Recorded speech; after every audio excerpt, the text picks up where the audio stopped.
कुंज बिहारी श्री हरिदास गोपी भाव रसधार में आपका फिर से स्वागत है।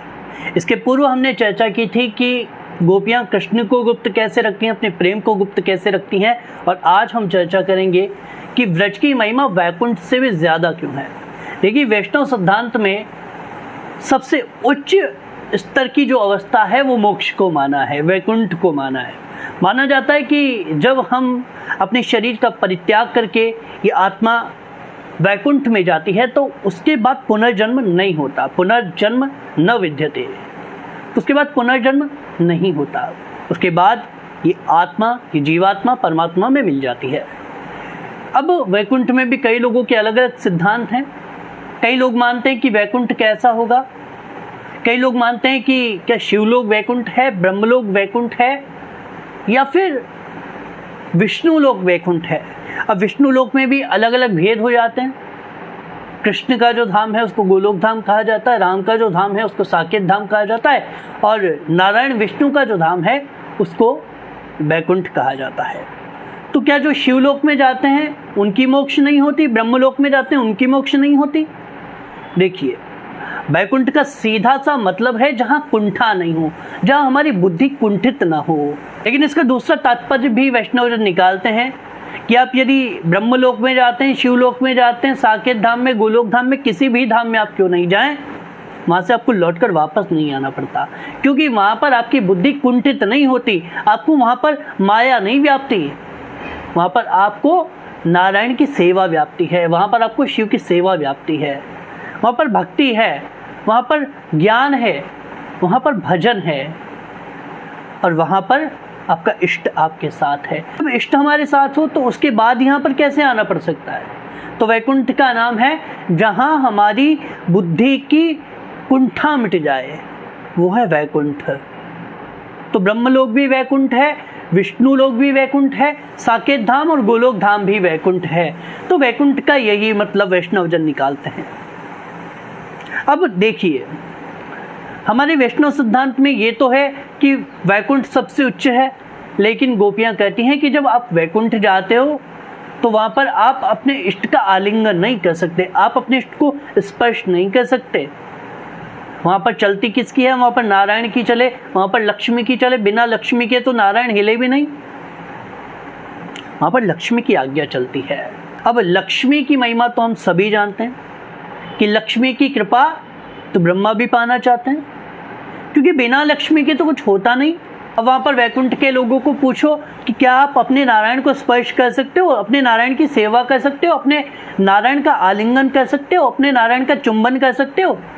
लेकिन वहाँ सब इसकी अनुमति नहीं है। लेकिन वही नारायण जब ब्रज में आता है तो गोपियाँ कृष्ण का चुंबन भी करती हैं, गोपियाँ कृष्ण का आलिंगन भी करती हैं, गोपियाँ कृष्ण को नचाती भी हैं। जिनका ध्यान विरंची शंभु सन का दिक्क न संभलते देखा, उनको ग्वाल सखा मंडल में लेकर गेंद उछलते देखा।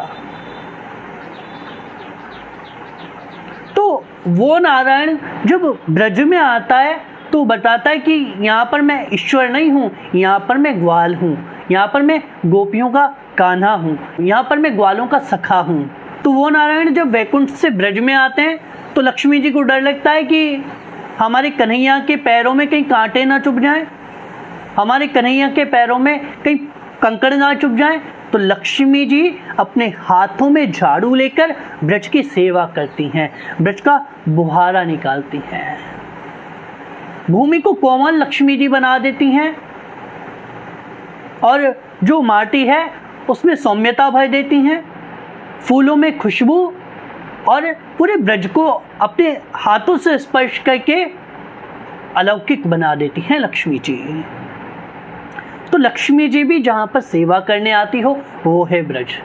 तो वैकुंठ की जो महारानी है, वैकुंठ के जो ठाकुर हैं, वो ब्रज में आकर सामान्य लोगों की तरह लीला करते हैं। जब कृष्ण ब्रज में आते हैं तो ब्रज वैकुंठ से भी उच्च हो जाता है, वैकुंठ से भी अलग हो जाता है। जयति तेधिकं जन्मना व्रज श्रेयत इंदिराः शश्वदत्रिः। जयति ते अधिकम तव जन्मना, यानी कि ब्रज की महिमा तो पहले ही उच्च थी, लेकिन तुम्हारे आने के बाद इसकी महिमा और उच्च हो गई। ऐसा गोपियों का भाव है। गोपियां कहती हैं द्रैत दृश्यताम दीक्षुतावका त्वयि धृता सवस्त्वं विचिन्वते। द्रैत दृश्यताम दीक्षुतावका त्वयि धृता सवस्त्वं विचिन्वते। गोपियों ने तो अपनी आंखों से देखा है महाराज, लक्ष्मी जी ब्रज की सेवा कर रही हैं, गोपियों का भाव है। लेकिन ये जो गोपियों का भाव है वो कृष्ण को रिझाने के लिए है, कृष्ण को बुलाने के लिए। अभी कृष्ण आए नहीं हैं, कृष्ण अभी परीक्षा ले रहे हैं कि गोपियां हमें पाने के लिए कितना यत्न कर सकती हैं। अब देखिए 19 श्लोकों में गोपियों के कितने प्यारे भाव निकल कर सामने आएंगे, वो आगे के प्रसंग में हम श्रवण करेंगे।